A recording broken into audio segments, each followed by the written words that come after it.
Okay, we're continuing on the what is wrong with people pleasers chapter.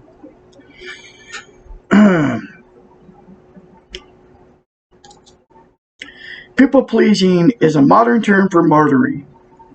Most of us are not cut out for sainthood, and a martyr can be very difficult to live with. Paradoxically, the true saints gave because they wanted to give. They gave ultimately for themselves. They were practicing self-esteem at a higher dimension. They fulfilled their own desires and moved out of worldly concerns. Most saints were not aware of nor concerned with their saintliness. They were following a higher calling. People-pleasing, putting others first, is the opposite of saintliness. So, I just keep going back to my last relationship. My wife, she had ulterior motives for hours in the kitchen, right? And it was to get adoration from all her family. But just the opposite occurs of what she wanted. If resentment happens, and then she doesn't get the adoration, like you could never, if you said that her cooking was something wrong with it, she'd get like so upset about it. Because she spent all that time cooking it, and I got so frustrated with the whole thing. I was like, don't even cook for me, don't bother. She was in a relationship with her boyfriend before me. He ended up kicking her out. She moved in with him, and he came in one day and told her to get lost. You're out. She told me that he didn't want her to cook for him, and for the same reason, because he knew this guy had money. So he knew, he found out, I don't know, he had her move in. I don't know how long that relationship lasted, but he never married her for a reason. He had her move in, and then he ended up walking in one day and says, we're done, get out. And she, of course, blamed it all on him. But now I know what happened, okay? Because she was doing all the same crap to him that she did to me for 3.5 years, okay? And oh man, it's crazy. Anyway, so here we go. They were following a higher calling. People-pleasing, putting others first, is the opposite of saintliness. People pleasers are all too aware of what they are doing. She even knows she's doing it. And they're doing it in a self-centered manner. So she knew what she was doing. They are giving in order to get their own needs met by others. By putting others first, they're hoping to get love, respect, adoration, security, acceptance, etc. back from those they are giving to. None of these things can be bartered or bought, but putting others first, people pleasers are relinquishing their own rights and responsibilities along with the gifts they give. Putting others first, people pleasers, putting others first is a present you give to them. As with presents, it is only meaningful if you, the giver, want to give the gift with no ulterior motives. She had like tons of ulterior motives for spending hours in the kitchen, right? Cooking. The only good reason to give this is the only good reason to give a present. It is of no conscience what the receiver does with the gift. The reason for giving is to bring joy to you, the giver, and that is enough. Taking care of others is a very large gift to give. Only do it when you are sure that there are no strings attached. Again, the exception is small children.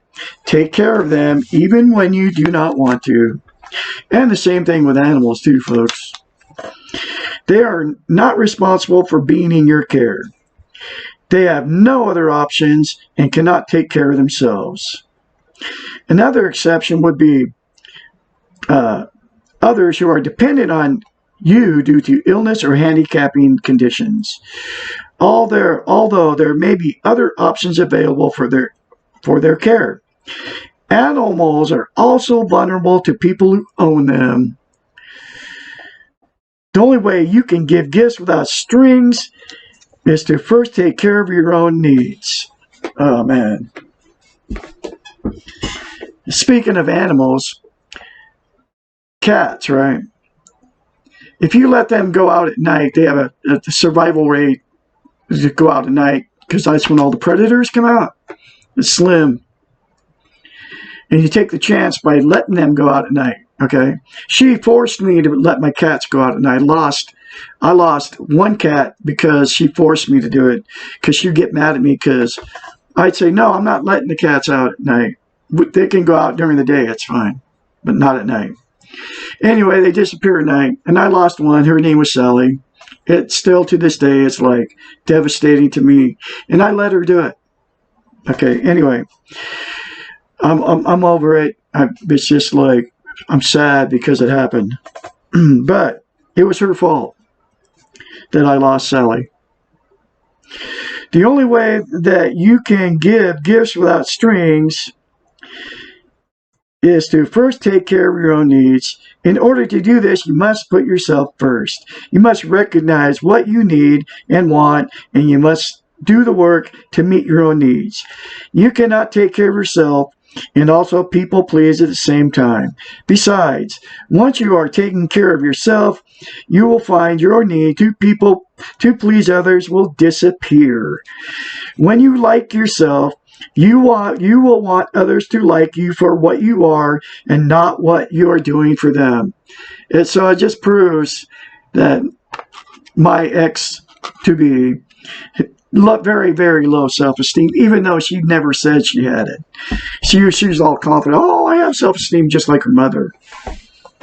And just like her brother that lived on the property. Besides, once you've taken care of yourself, you'll find your need to please others will disappear. When you like yourself, you will want others to like you for what you are, not what you do for them. By satisfying your own needs, your ulterior motives for giving will no longer be important. Perhaps all of this will be more clear if we turn the saying around. Do unto yourself as you would have others do unto you. Perfect. Yes, I like it. This is the essence of learning self-esteem. Once you do this, the paradox occurs, and it's easier to do unto others as you would have them do to you. This is the essence of social interest. You can only practice social interest after you have learned to practice self-esteem. This is what the Western model has failed to teach us.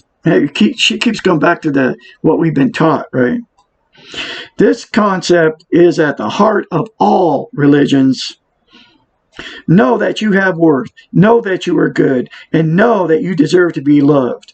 Learn forgiveness, acceptance, and letting go. Religions teach you just the opposite. You'll benefit, and all the others around you will benefit. Only put others first temporarily.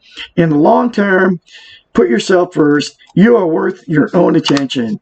You can please yourself. That's it, folks, for that very powerful chapter. Do it. Get out of the people-pleasing business, okay? You will save your relationship. But if you're in one that has a people-pleaser and she won't get help, or he, it happened to be a she for me, then get out. Go get self-esteem, and you're going to be a lot happier instead of living in those kind of relationships. You all have a great day out there.